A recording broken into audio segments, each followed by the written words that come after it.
என் இனிய தமிழ் நண்பர்களே, தெய்வீக குரல் மன்னர்கள் என்ற தலைப்பில் மீண்டும் உங்களை சந்திப்பதில் மனமகிழும் டாக்டர் எம் சந்திரசேகரன், ஸ்ரீ மீனாட்சி மருத்துவமனை, ஓமலூர். இப்பகுதியில் நாம் திருவள்ளுவர் எழுதிய குரல்களுக்குண்டான சிறுகதைகளை பார்த்து வருகிறோம்.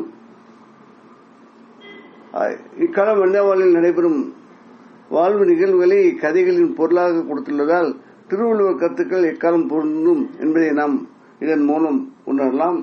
குரலின் கருத்தையும் கதையும் இணைந்து ரசிக்க கேட்டுக்கொள்கிறேன். தற்போது அவர் எழுதிய இன்னா செய்யாமை அதிகாரத்தில் 5ஆம் குரல்.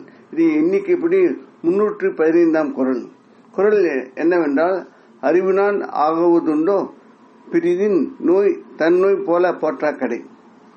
இதன் பொருள் என்னவென்றால், அடுத்த உயிருக்கு வரும் துன்பத்தை தமக்கு வந்ததாக கருதாவிட்டால் அறிவை பெற்றதால் ஆகும் பயன்தான் என்ன? கதையை பார்ப்போம். ஆமா, என்ன பிரயோஜனம்னு இந்த பசுமாட்டு கண்ணுக்குட்டியை வளர்த்துக்கிட்டு இருக்கீங்க? 2 தலை, 4 காது, 4 கண்ணு, 2 வாய். ராத்திரில பார்த்தா பயமா இருக்கு.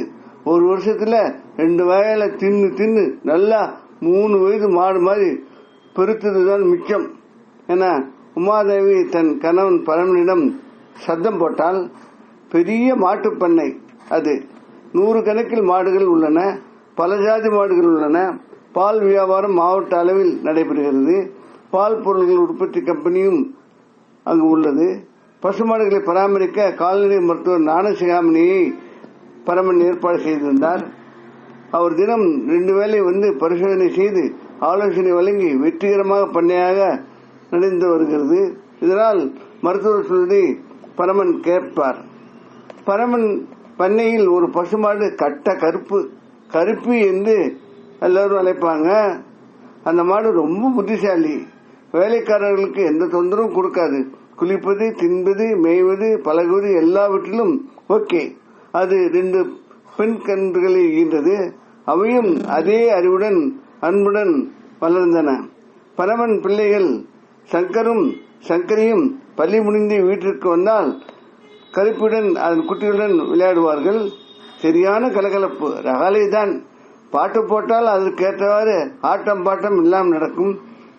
சங்கரியை கருப்பி சுமந்து செல்லும். பல சமயம் அவர்கள் கொடுக்கும் உணவை விரும்பி தின்னும்.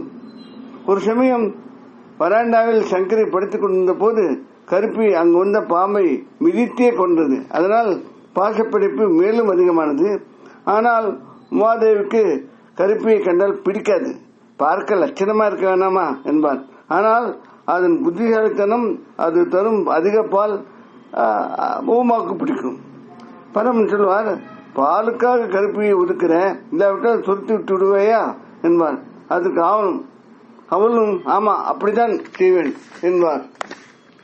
மிருகங்களுக்கும் உணர்வுகள் இருக்கு, பலனும் தர்றது. அதனால் நாம் அவைகளை போற்ற வேண்டும் என்று பரமன் பதில் கூறுவார். சரி, நீங்க போய் குஞ்சிக்கிட்டு இருங்க, எனக்கு வேலை கிடக்கு என கூறி உமாதேவி உள்ளே சென்று விடுவார். ஒருமுறை ஞானசிகாமணி மத்திய அரசு ஆய்வு பண்ணையில் இருந்து வீரக மாட்டு விந்து வர அதை பரமன் சொன்ன வண்ணம் கருப்பிக்கு செயற்கை கருவூட்டல் மூலம் செலுத்த அந்த இரட்டை தலை பசுமாடு பிறந்தது. கருப்புக்கு அதன் மேல் அதிக பாசம். அதனை சோதித்த மருத்துவர், வேறு குறையில்லை, வளர்த்து பார்ப்போம் என்றார். அவர் விசாரித்ததில் வேறெங்கும் செயற்கை கருவூட்டலில் இது போன்ற குட்டி பிறக்கவில்லை என்ற தகவலும் கிடைத்தது. மத்திய கால்நடை ஆய்வு நிறுவனம் கருப்பின் வினோத கன்றுக்குட்டி பற்றி பல வினாக்கள், பரிசோதனைகள் மாவட்ட கால்நடை மருத்துவமனை மருத்துவர் மூலம் செய்து கண்டுபிடித்தது. கருப்பின் ஜீன் அமைப்பு சற்று வித்தியாசமானது. அதனால் இது மாதிரி கன்றுக்குட்டி ஈன்றது என்ற முடிவுக்கு வந்தது. கருப்பியை தவிர மற்ற பசுமாடுகள் இந்த வினோத கன்றுக்குட்டியை பார்த்து பயந்து வெறுத்து தாக்கின. இதனால் கன்றும் அது மருத்துவரும் பாதிக்கப்பட்டனர். பரமன் மருத்துவரை 1 மாதத்திற்கு மேலாக மருத்துவமனையில் சிகிச்சை செய்து போராடி காப்பாற்றினார்.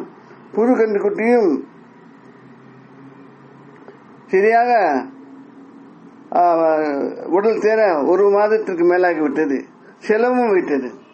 இவற்றால் உமாதேவி அதிகம் சத்தம் போட பரமன் பிற உயிர்களை பழகியவர்களை விட்டுக் கொடுக்க முடியாது, செலவாகத்தான் செய்யும். கருப்பி பாம்பிலிருந்து நம் சங்கரியை காப்பாற்றியது. நான் அதுபெற்ற கருத்தை காப்பாற்றுகிறேன். ஞானசிகாமணி மருத்துவர் என்றாலும் மிருகங்களின் சாணி மூத்திர கழிவுடன் அசுத்தமான சூழலில் தொழிலை தெய்வமாக கருத்து செய்பவர். அவர் சேவைகள் நட்பை அவருடைய அக்கறையை மதிக்கிறேன். உரிய கட்டாயம் அவருக்கும் நான் செய்வேன் என்று கண்டிப்பாக கூறினார்.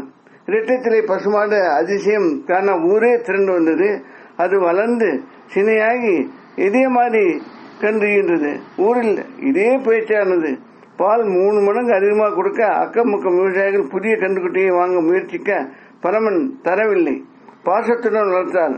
மத்திய ஆய்வுக்குழு நிபுணர்கள் இந்த இரட்டைத்திலை பரமனை தொடர வாய்ப்புள்ளது என்றும் கூறியுள்ளனர். பரமன் ஞானசிகாமணி கூட்டு கருப்பு குடும்ப வளர்ப்பு, பண்ணை வளர்ப்பு, மக்கள் பயன்பாடு என வாழ்வு தொடர்ந்தது. அன்பு நண்பர்களே, நாம் வாழும் போது பலவற்றை நாம் சிந்திக்கிறோம். அந்த மனிதர்களை சிந்திக்கிறோம், செயல்பாடுகளை நாம் சிந்திக்கிறோம். ஒரு சில செயல்பாடுகள் சரியாக தோன்றினாலும் அதனால் தீங்கு வந்து விடுமோ, அதனால் இழப்புகள் வந்து விடுமோ என்று நாம் கவலைப்பட்டு அந்த செயல்பாடுகளிலிருந்து அந்த பொருள்களிலிருந்து நாம் விலகி விடுவதற்கு நிறைய வாய்ப்புகள் உண்டு. அதுதான் உலக வழக்கம் கூட. ஆனால் ஒரு சிந்தித்து செயல்படுபவர்கள் இதில் பயன்பாடு பற்றி பார்ப்பதை குறைத்துக் கொண்டாலும் நாம் அதிலிருந்து விலகுவதற்கு அவசியம் என்ன, ஏன் நாம் மற்றவர்களுக்கு ஒரு ஒத்தாசையாக இருக்கக்கூடாது இந்த அனுபவ ரீதியாக சிந்திப்பதில் ஒரு அர்த்தமும் உண்டு. அதற்கு உண்டான அறிவியல் காரணங்களும் உண்டு. ஆனால் சிறு சிறு எண்ணங்கள், சிறு சிறு விருப்புகள் காரணமாக இவற்றை நாம் செய்யும் போது நமக்கு இழப்பு வருவதற்கு வாய்ப்புண்டு. அதாவது எந்த செயல்பாட்டிலும் அது நடக்கும் விதத்தில் நாமும் சேர்ந்து சிந்திக்க வேண்டும். இதனால் நமக்கும் ஒரு தீங்கு வரக்கூடாது, மற்றவர்களுக்கும் ஒரு தீங்கு வரக்கூடாது என்ற ஒரு கொள்கையை பின்பற்றி நாம் நடந்தால் பல நல்லவை நடப்பதற்கும் வாய்ப்புகள் உண்டு. இது மற்றவர்களுக்கு உதாரணமாகவும் இருக்கும் என்று திருவள்ளுவர் கருதுகிறார். இதனை அவர் குரலில் வலியுறுத்துகிறார். நாமும் சிந்திப்போம். வேறு ஒரு பொருளுடன், அந்த கதையுடன், கருத்துடன், பொருளுடன் மீண்டும் உங்களை சந்திக்க விரும்பும் டாக்டர் எம் சந்திரசேகரன், ஸ்ரீ மீனாட்சி மருத்துவமனை, ஓமலூர். இப்பகுதியில் வரும் கதை, கருத்து, பொருள், படங்கள் யாவும் கற்பனையாக அமைந்தவை. அவை யாரையும் எதையும் எப்பொழுதும் எப்படியும் குறிப்பிடுவன அல்ல. அவை கதை சொல்ல வந்தவை. இக்கதையில் வரும் படங்கள் வலைதளத்தில் எடுக்கப்பட்டது. அதை படித்தவருக்கு எங்களது மனமார்ந்த நன்றி.